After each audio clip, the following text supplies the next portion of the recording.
بسم اللہ الرحمن الرحیم۔ گھر میں اکیلا سونے سے حضرت علی نے کیوں منع فرمایا؟ گھر میں اکیلا سونے سے کیا ہوتا ہے؟ حضرت علی کے اس فرمان کو سننے کے بعد آپ کبھی بھی گھر میں اکیلا نہیں سوئیں گے۔ میری تمام دوستوں سے گزارش ہے کہ حضرت علی کے اس فرمان کو ایک بار ضرور سن لیں۔ ایک شخص حضرت علی کے پاس آیا اور کہنے لگا، اے علی، میرے بیٹے کو جنات پڑ گئے ہیں، مجھے سمجھ نہیں آ رہا کہ میں کیا کروں۔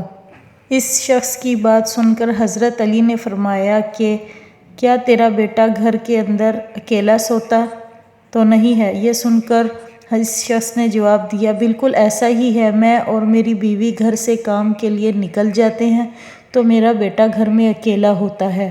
یہ سن کر حضرت علی نے کہا کہ بس یہی وجہ ہے کہ تیرے بیٹے کا گھر اکیلا ہونا جنات کو اپنی طرف کھینچ لیتا ہے، کیونکہ جنات ہمیشہ وہیں جاتے ہیں جہاں کوئی انسان اکیلا ہوتا ہے۔